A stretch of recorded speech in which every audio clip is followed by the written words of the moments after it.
السلام علیکم. زه یم ستاسو کوربه حسین علي احساس پروګرام سره حاضر یم. نن یو تاسو سره داسې یو د سړي سره ملاقات کوو، ملګري سره چې هغه د اخبار فروش سره هم تعلق دی، په صحافت کې هم تعلق دی، ډېر نامي ګرامي شخصیت دی. اخبار فروش لپاره هم ډېر منډې تړلې وهلې دي. ډېر مننه حسین علي، څنګه چې تاسو خبره وکړه. اخبار فروش نن سبا د ډېرو غټو ستونزو سره مخ دی او د هغوی کاروبار بند شوی دی. اخبار بند دی، تقریبا دا 15 ورځې وشوې چې اخبار بند دی په سوات کې، او ډېرې دغه دي دلته کې سختې دي په دې خلکو باندې، په کورونو کې بند دي د اخبار فروش. د دوی بل څه کاروبار نشته. دغه یو اسره وه او دغه یو کاروبار و، چونکې هغه اوس بند شوی دی. چې بند شوی دی تر اوسه پورې لکه نه حکومتو او نه چاته د مخیر ازراتو د دې اخبار فروش سره سم مرسته ونه کړه، څه ورله ورنه کړل او دوی دغه شانتې کېنولي دي. حکومت وایي چې موږ د کرونا سره جنګ کوو. ته د کرونا سره جنګ کوې خو ته څنګه کوې؟ دا خلک په کورونو کې کېنولي دي او ته سړي له راشن دې ول نه ورکوې، پیسې وله نه ورکوې، او په مطلب دا دی چې لاوې چې د کرونا د دې وایرس ولا پته نه لګي، خدای خبر چې دا به کله د کمې پوري. نو دا غریبه طبقات دا خلک په کیسه دا خلک په مجبوره کیږي، بازارونو ته به راوځي. مطلب دا دی چې احتجاج به کوي، انتشار به جوړوي.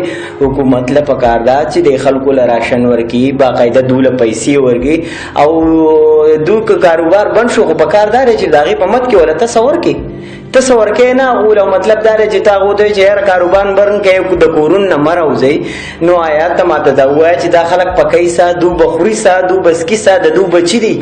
دیسه غریبانان خلک پکې دی چې یاره مطلب دا دی سهار مزدورۍ لوځي او مزدوري وکړي، ماښام راځي خپل بچو له چېرته کې دړۍ سیر وړولي هغه راوړي هغه وخوري.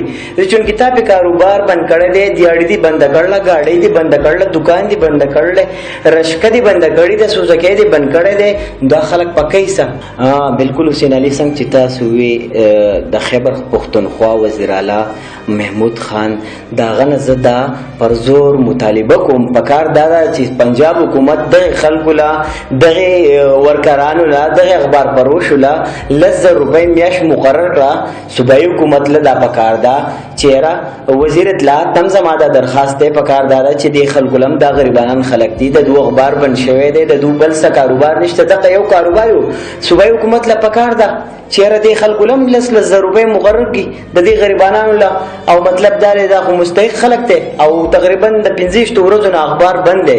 نو یو ځل بیا زه حکومت ته دا درخواست کوم چې دې غریبانانو خلکو له دغه د میاشتې دا پیسې چې دي د اخبار فروشو له منظور کړي. نو دا خلک به د دواګانې کوي. او ستا د سوات د منګورې سټې د پی نه څه توقعات دي او څه دغه دي چې لکه داسې په دې کرونا کې څه کردار ادا کړو د قوم سره ودرېدو کې یا امداد کې هغه څه کې؟ یاره زه به په دې باندې دا ووایم حسین علي چې یو خو تاسو ته پته ده چې حکومت دا ویلي دي چې یاره دا خلک چې کوم دي سیاسي خلک چې دی هغو نه راوځي د کورونو نه، هغو په کورونو دننه ناست دي، په دیرو کې دننه ناست دي، د غریب خبره اورېدل کېږي نه.